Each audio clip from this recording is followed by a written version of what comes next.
Aujourd'hui, dans Jouir de la vie de tous les jours, vous pouvez apprendre des stratégies clés pour vous protéger contre un ennemi qui travaille sans arrêt pour vous fatiguer et vous épuiser.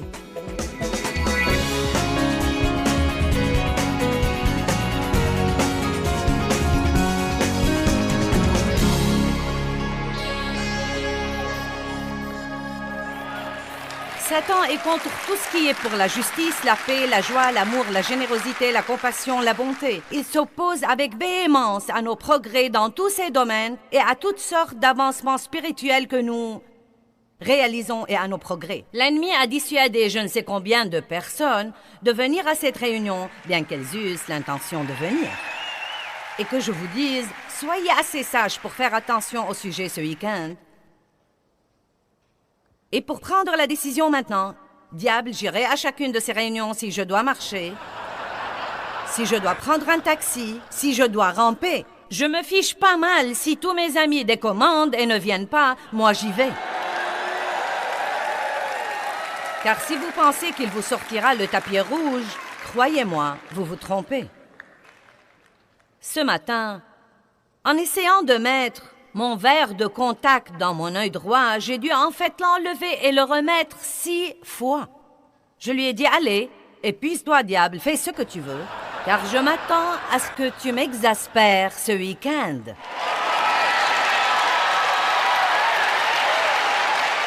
J'ai beaucoup d'expérience sur ce plan, mais il faut du courage pour prêcher ce genre de truc. Amen? Maintenant, quand nous combattons l'ennemi dans notre vie, nous devons nous rappeler que nous nous combattons non pas pour la victoire, mais de la victoire. La lutte et la bataille seront complètement différentes si vous réalisez que vous ne remportez pas une quelconque victoire, mais que vous l'avez déjà remportée et que vous le faites savoir au diable. Bonté divine, je me sentais si déprimée et si blessée, et si brisé et si troublé. J'étais loin de savoir que celui qui est moi est plus grand que celui qui est dans le monde. Nous allons étudier certains de ces versets car je veux que vous les compreniez. Dans 1 Jean 4,4, nous citons ce verset tout le temps, mais c'est très bon de le revoir. Petits enfants, vous êtes de Dieu, vous lui appartenez. Et vous avez déjà vaincu et battu les agents de l'Antéchrist, parce que celui qui est en vous est plus grand et plus puissant que celui qui est dans le monde. Ouh! Vous avez déjà, vous, chacun d'entre vous, si Jésus est votre Sauveur et Seigneur, alors vous avez déjà complètement battu et vaincu les agents de l'Antéchrist parce qu'il est plus grand et plus puissant, non pas peut-être pourrait être un jour si je fais de gros efforts, celui qui est en vous est plus grand et plus puissant que celui qui est dans le monde.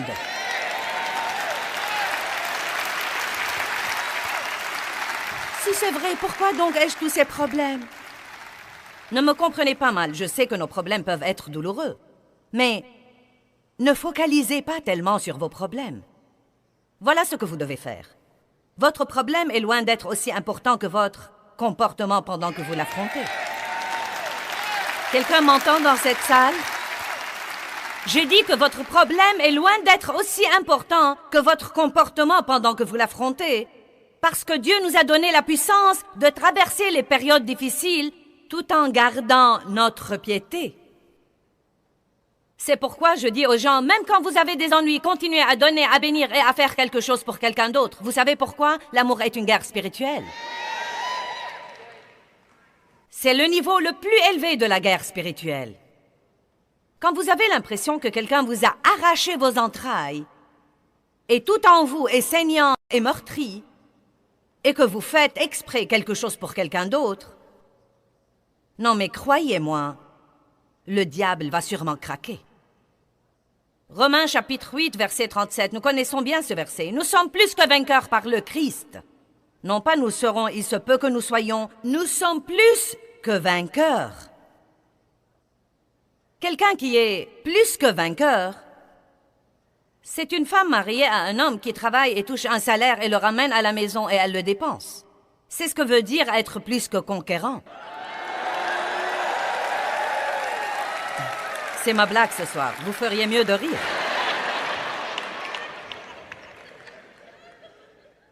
Colossiens 1:13. Le Père qui nous a attirés à lui et nous a délivrés, non pas il pourrait le faire ou il le fera un jour, le Père qui nous a attirés à lui et nous a délivrés et libérés du pouvoir des ténèbres et nous a transportés dans le royaume du Fils de son amour. Ouh! J'aime ça. Et puis Luc 10:19, c'est un merveilleux verset. Voici, cela veut dire regardez et voyez. Un grand point d'exclamation, cela veut dire qu'il a un peu haussé la voix là. Voici!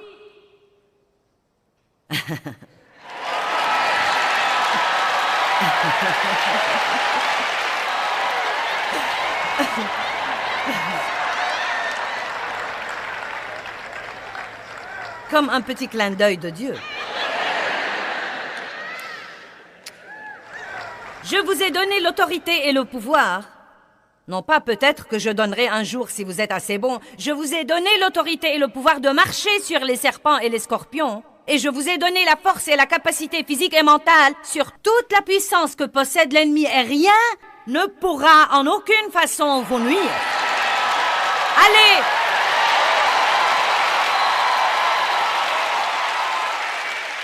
N'allez pas ça et là disant « Oh, le monde va à sa ruine, c'est trop tard. » Vous savez quoi? Nous pouvons gagner la guerre qui se déroule si tous les gens qui se font appeler croyants à Jésus-Christ sortaient avec assurance de leur petit compartiment et laissaient luire leur lumière dans ce monde. Sans ça, il n'y aura plus d'espoir. Cette bataille ne va pas être gagnée en nous asseyant dans l'église pour nous nourrir de la parole et ne rien faire avec ça. Amen. Et tous ces incroyants alors? Aimez-les pour qu'ils soient sauvés. Je ne dis pas de laisser les gens vous marcher sur les pieds et abuser de vous, mais le moyen de gagner les perdus, c'est de les aider. Les gens ne peuvent pas contester un amour véritable et constant. Amen. Ce n'est pas aussi difficile que ça. Vous devez tout simplement écouter. Écoutez ce que disent les gens. J'étais dans un magasin de meubles aujourd'hui. Un petit magasin qui vend des articles de décoration et des meubles.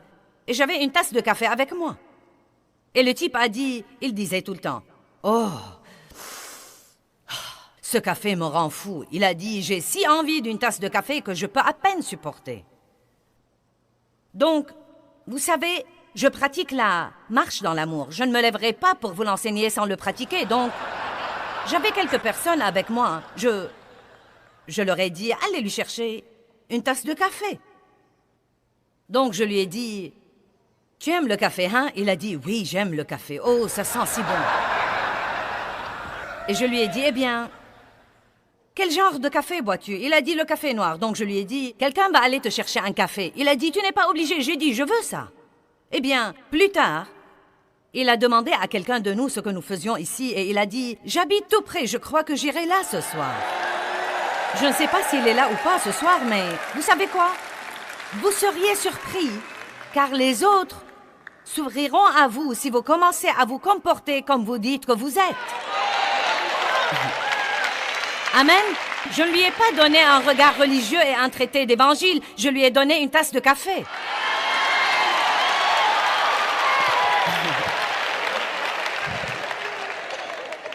Amen. J'avoue que j'ai besoin de m'améliorer sur le plan du café. J'étais au Canada. Je descendais la rue et il y avait là un homme handicapé qui mendiait. Et donc, nous lui avons donné de l'argent. Et j'avais une tasse de café et j'avais une douceur de Starbucks et quand je l'ai, je n'en prends que 2 bouchées. Qu'est-ce que j'avais là? Un biscuit? N'est-ce pas que j'avais un biscuit? Oui. Et donc le type m'a dit... est-ce que peux-tu me chercher une tasse de café de l'autre côté de la rue? Et nous étions presque en retard pour le lieu où l'on devait nous rendre. Et je lui ai dit, j'aimerais bien, malheureusement, nous devons partir immédiatement. Mais j'ai dit, tiens, ça te plairait d'avoir ce biscuit? Je lui ai donc donné mon biscuit et il en était ravi. Et j'ai fait 5 ou 6 pas, puis le Seigneur m'a fait comprendre pourquoi ne lui ai-je pas donné mon café. Eh bien, parce que mon café...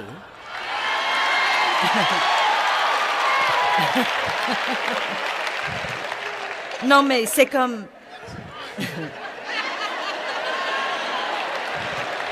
Non, mais franchement, c'est triste, mais je n'ai même pas pensé à lui donner mon café parce que je voulais mon café. Je ne voulais pas le biscuit, mais je voulais bien le café. Allez maintenant, vous voyez comment nous sommes. Donc j'avais 2 choix, soit lui donner un café qui était un cappuccino avec la bonne quantité de lait, soit prendre le risque d'être en retard et lui chercher un café. J'ai pris le risque et nous lui avons cherché un café.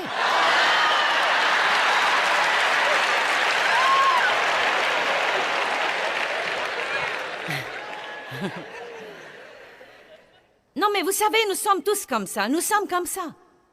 Nous donnons tant que ça ne nous fait pas du mal. On va passer outre. Je vois que vous n'avez pas besoin de ça. Notre protection de Satan vient de là. C'est la parole de Dieu. Nous devons la connaître. Nous devons l'aimer. Nous devons l'obéir et l'utiliser contre le diable quand il nous attaque. Le meilleur exemple que nous avons dans la Bible est dans Luc 4. Si vous n'apprenez pas à prononcer la parole de Dieu à haute voix, faisons ainsi la guerre à Satan. Vous ne serez jamais gagnant dans la vie. Luc chapitre 4. Jésus fut mené par le Saint-Esprit dans le désert pour être tenté par le diable 40 jours et 40 nuits. C'est quelque chose qui devait être établi dans sa vie avant de commencer son ministère.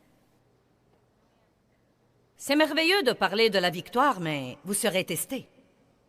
Chacun devrait combattre son propre Goliath et gagner sa bataille. Jésus a été mené par le Saint-Esprit dans le désert pour être tenté. Dieu ne l'a pas tenté. Mais un point devait être prouvé à l'ennemi.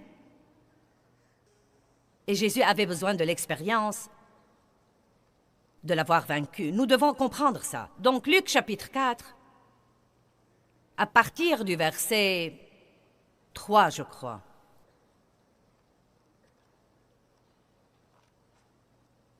Puis le diable lui dit, le diable parle. Non pas comme je vous parle à haute voix, mais il met des idées dans votre pensée et il vous parle parfois à travers les autres. Quand Pierre a dit à Jésus, « Oh, tu ne dois pas aller à Jérusalem et endurer toutes ces souffrances et aller à la croix », Jésus s'est retourné et lui a dit, « Arrière de moi, Satan. »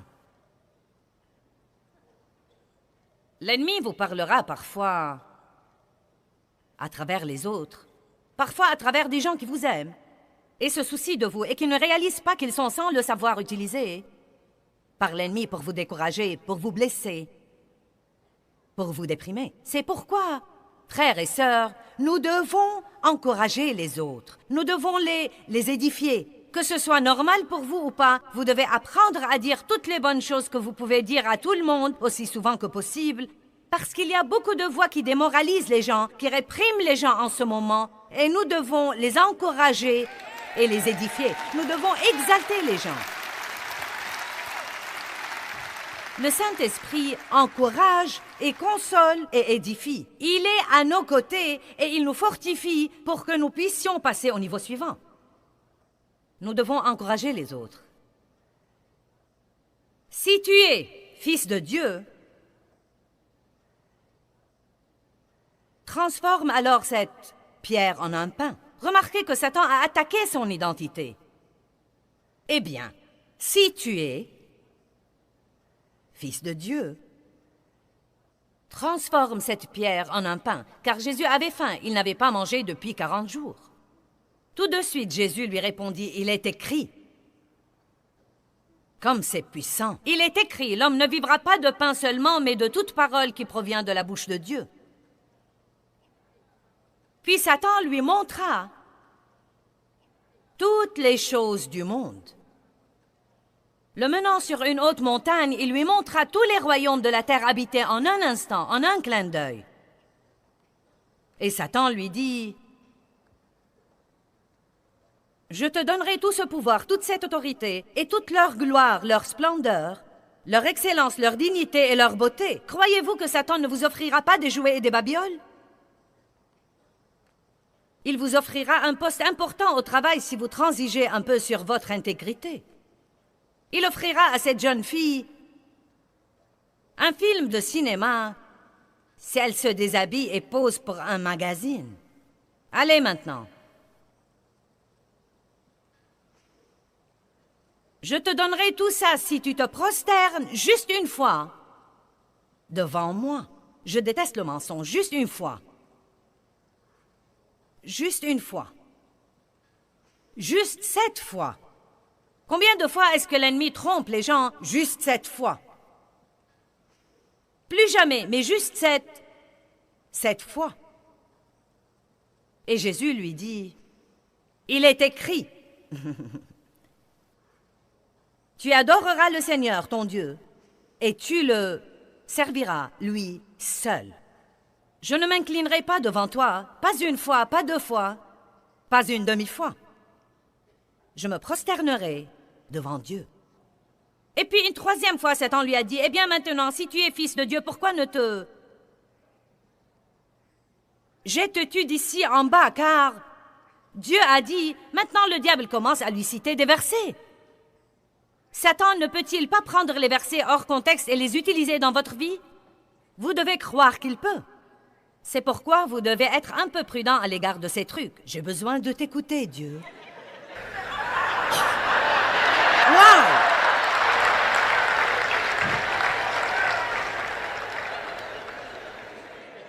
Ça marche pour les bébés chrétiens, mais nous devons grandir au-delà de ça. Non, mais dans le début de ma marche avec Dieu, je pouvais avoir les choses les plus incroyables en faisant ça. Wow! Et j'allais à Dave, j'ai demandé ceci à Dieu et regarde ce qu'il m'a donné. Et Dave disait, c'est difficile de l'impressionner. Wow! Mais ceci n'a duré que 2 ou 3 mois. Dieu établissait une relation avec moi. Et puis c'était comme, j'ai besoin de t'écouter, Dieu. Malheur à toi, mauvais pécheur. Et je disais, essayons encore une fois. Nous continuions à feuilleter jusqu'à ce que nous tombions sur un verset qui nous plaît. Allez! Si vous ne tirez pas la promesse voulue de la boîte à promesses, vous en tirez une autre.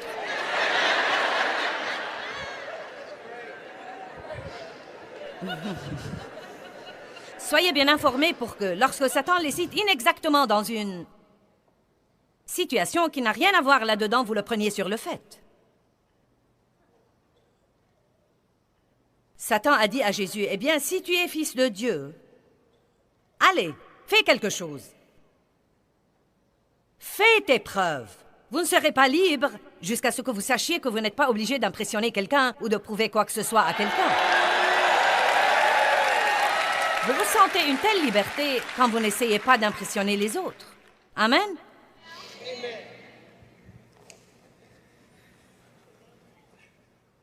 Jésus a dit, il est écrit, tu ne tenteras point le Seigneur, ton Dieu. Il a dit, je ne vais pas faire un sot miracle pour t'impressionner, bien que je puisse le faire, parce que Dieu dit de ne pas le tester, de ne pas le tenter, de ne pas l'éprouver. Maintenant, en étudiant un peu plus Luc chapitre 4, j'ai trouvé une chose très intéressante. Verset 13. Comprenez ça, car c'est très important. Et ayant accompli toute tentation, le cycle complet, le diable se retira d'avec lui, temporairement, c'est-à-dire qu'il s'éloigna de lui jusqu'à un moment plus opportun et plus favorable. Oh! Vous savez ce que cela veut dire? Qu'il ne vous laissera jamais tranquille. Pas de façon permanente et complète. Il s'éloignera pour quelque temps. Avez-vous jamais remarqué que la tentation et les épreuves viennent parfois par cycle? C'est comme mince alors. Combien de choses peuvent tourner mal à la fois? Eh bien, assez pour que le diable essaye de vous épuiser. La Bible dit que Satan cherche à épuiser les saints. Et certains sont venus ici ce soir en pensant « Oh, je suis foutu, Dieu, je suis complètement, totalement épuisé. » Et maintenant, vous sortirez ce soir en disant « Ça y est, je sais qui je suis. » Je ne vais pas renoncer, je ne vais pas abandonner. Celui qui est en moi est plus grand que celui qui est dans le monde. J'ai déjà gagné la guerre, je suis plus que vainqueur, Dieu est avec moi. Vous voyez, le diable veut que vous vous réveilliez le matin et que vous soyez passif. Eh bien, je voulais aller à la réunion de Joyce Meyer. J'aurais bien voulu en avoir envie. J'aurais bien voulu que mon ami n'ait pas décommandé, car je ne veux pas aller toute seule.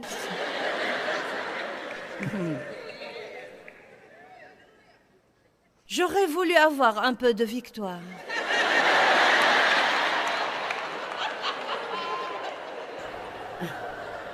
Et le diable vous dit,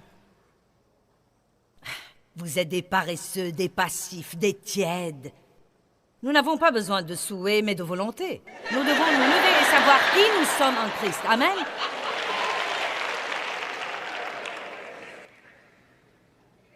Jean 17, 11 et 12 dit que nous sommes gardés en sécurité dans la connaissance de Dieu. Notre sécurité. Vous savez, je rends grâce à Dieu pour ce que je sais. J'ai toujours beaucoup de choses à apprendre, mais je sais beaucoup de choses aussi. Ça fait 32 ans que j'étudie la Bible diligemment. J'ai usé des douzaines de Bibles. Je rends grâce à Dieu pour ce que je sais. Car plus vous savez, pas seulement la connaissance mentale, pas de foutaise psychologique comme quoi vous êtes fier de ce que vous savez, alors que rien de ça ne marche vraiment dans votre vie. Mais laissez-moi vous dire quelque chose. Quand vous savez vraiment ceci et que vous le mettez en pratique dans votre vie, vous êtes un danger pour le royaume des ténèbres. Et quand vous vous levez le matin, l'enfer tremble. Au lieu d'avoir peur vous-même, c'est le diable qui aura peur. La parole de Dieu est l'épée de l'esprit et nous devons apprendre à utiliser la parole de Dieu. Prononcez la parole de Dieu à haute voix. J'ai un petit livre que nous avons sur notre table de ressources, le livre violet. Il est intitulé « La puissance secrète de prononcer la parole de Dieu à haute voix ». Vous devez comprendre que les anges prêtent l'oreille à la parole de Dieu. Ils ne prêtent pas l'oreille aux plaintes et aux murmures et aux ronchonnements et aux commérages et à l'amertume et au jugement et aux critiques. Mais quand vous commencez à dire « il est écrit » et que vous prononcez la parole, les anges vont travailler en votre faveur. Satan est un trompeur. La pensée est le champ de bataille. Satan vient contre votre pensée. Les armes de notre guerre ne sont pas charnelles, mais elles sont puissantes par Dieu pour renverser des forteresses. Nous renversons des raisonnements et des théories et des imaginations. Il parle du royaume de la pensée. Romains 12, 2. Ne vous conformez pas au siècle présent, mais soyez transformés par le renouvellement complet de votre pensée. Nous supportons beaucoup de fois des trucs que nous ne sommes pas obligés de supporter parce que nous ne nous rendons pas compte que Dieu nous a donné le pouvoir et l'autorité. Luc chapitre 10, 19 dit « Voici, je vous ai donné l'autorité et le pouvoir de marcher sur les serpents et les scorpions et la force et la capacité physique et mentale, sur toute la puissance de l'ennemi, et rien ne pourra en aucune façon vous nuire. » Quand nous prenons au sérieux la question de faire les choses à la façon de Dieu, il nous répond par des exaucements. Quand nous devenons proactifs contre les plans de notre ennemi, l'ennemi recule vite.